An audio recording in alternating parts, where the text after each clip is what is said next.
नमस्कार। शासन पक्ष में आपका स्वागत है। मैं हूं आपके साथ डीपी ओझा। मैं इस समय खड़ा हूं सोनिया विहार के पहले पुस्ते पर, जहां अलौकिक छटा के बीच हो रही है श्रीमद् भागवत कथा। श्रीमद् भागवत ज्ञान यज्ञ कथा के 6वें दिन कृष्ण रुक्मिणी विवाह को देकर भावुक हुए श्रोता, वहीं दूसरी तरफ शिव पार्वती की पूरी की गई हल्दी की रस्म। लोगों ने मनाई खुशियां।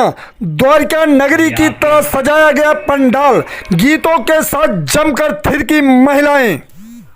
सोनिया विहार पहले पुस्ते पर साधक सेवा समिति के अध्यक्ष श्री राममूर्ति मिश्रा के नेतृत्व में श्रीमद् भागवत कथा का किया गया भव्य आयोजन, जिसमें राष्ट्रीय कथा व्यास पंडित शिवम साधक जी महाराज ने कृष्ण और कंस वध, कृष्ण रुक्मिणी विवाह का वर्णन किया। वहीं शिव पार्वती विवाह महोत्सव के एक दिन पहले ही की गई हल्दी की रस्म की अदायगी। अभिमान क्या है हिरण्यकश्यप का आपने। कथा के मुख्य आयोजक पंडित राममूर्ति मिश्रा, आचार्य अमित कुमार, श्रीमती बीना तोमर, मीना उपाध्याय, कमलेश, बबीता सिंह, शिव नारायण सिंह, अभिवक्ता पंकज तिवारी, अमरीश शर्मा, श्याम भारद्वाज, माया सिंह, हरिश्चंद्र मिश्रा के अतिरिक्त भारी संख्या में भक्तजन उपस्थित रहे।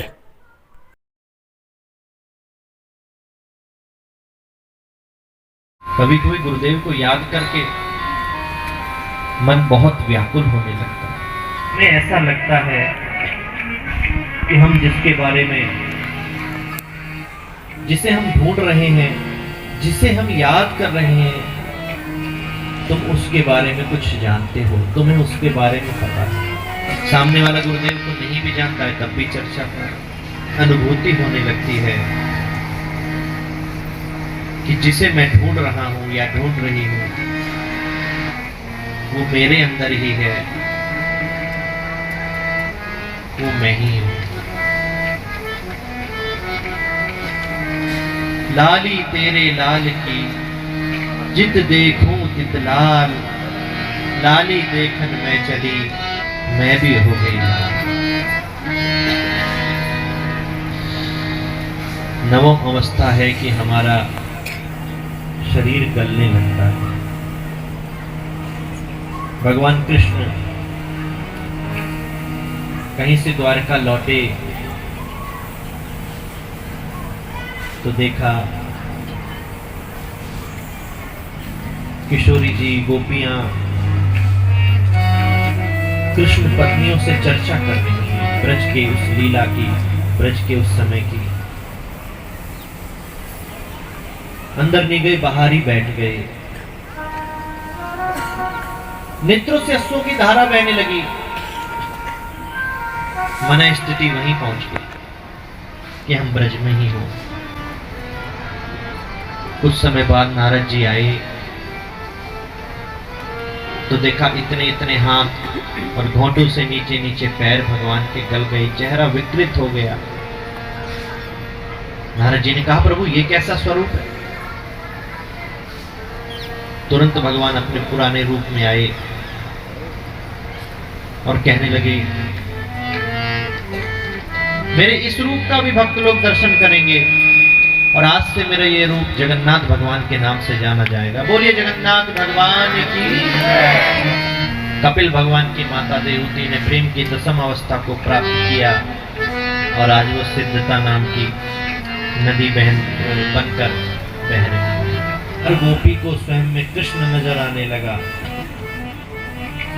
और भगवान से ये विरह की स्थिति देखी नहीं गई। सुंदर गोपी गीत हुआ और भगवान किशोरी जी के संग वहां पर प्रकट हो गए। नंद बाबा कुछ ग्वाल बालों के साथ रात को ही निकल गए। पूरे ब्रजमंडल में खबर फैल गई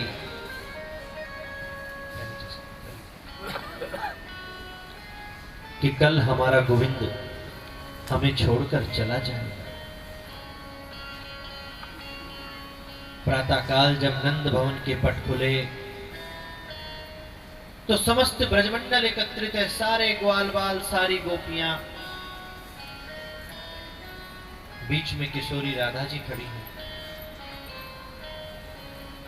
और यह रूप जब देखा दौड़ कर गए भगवान कि आप लोग इस समय यहां कैसे। सबके नेत्रों से अश्रुओं की धारा बह रही है और सब यही कह रहे हैं कि कन्हैया बस इतना बता दे कि ऐसी हमसे कौन सी गलती है गई जो तू हमको छोड़ के जा रहे हो है। ऐसी हमसे कहा गलती है गई कि जो तू हमको छोड़ के जा रहे हो।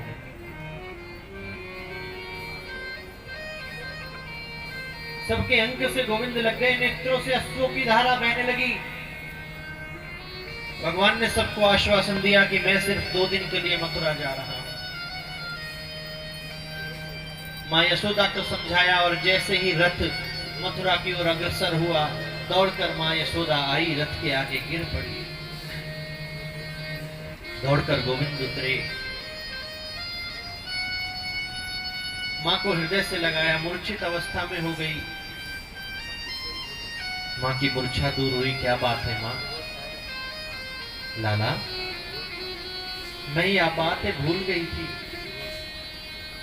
कि तू मेरो लालू नहीं है, तू तो कहीं और की अमानत है। मुझे पता है तुम परम ब्रह्म हो,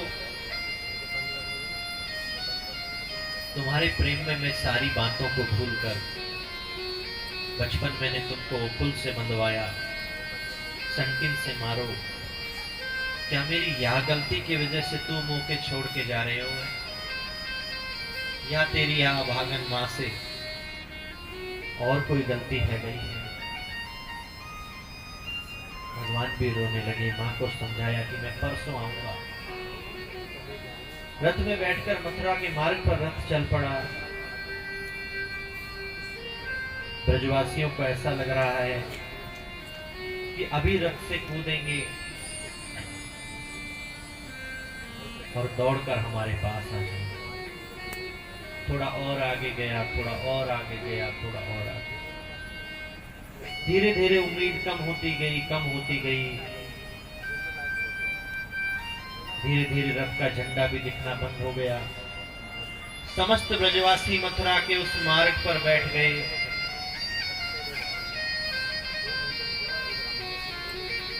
कितना निष्ठुर हमारा गोविंद नहीं हो सकता। अभी अगले ही पल वो रथ से कूदेगा या रथ को वापस मोड़ेगा, हमारे पास आएगा। सायंकाल का समय हो गया, गोविंद लौट कर नहीं आए। समस्त ब्रजवासी नेत्रों से अश्रुओं की धारा बहाने लगे। एक सखी दूसरी सखी को समझाती हुई, हमारा गोविंद इतना निष्ठुर नहीं हो सकता जो हमारे इस प्रेम को भूल जाए। वो आता होगा, वो आता होगा, मैंने मोहन को बुलाया है, वो आता होगा। मैंने मोहन को बुलाया है, वो आता होगा। आता होगा एक दिन ऐसा अवसर होगा, एक दिन मेरा प्रियतम घर पर होगा, मेरा प्रियतम घर पर होगा, मेरा प्रियतम घर पर होगा।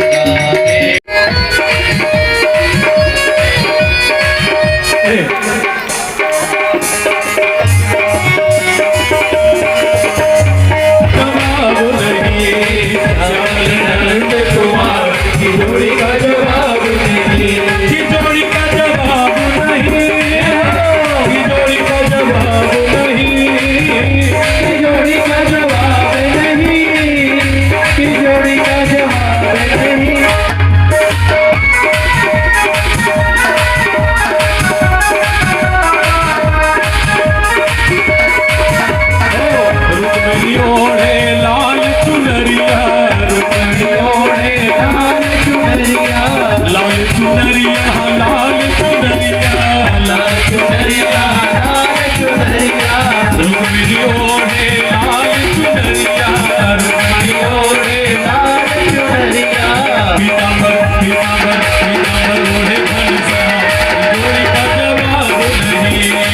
पीतांबर ओढ़े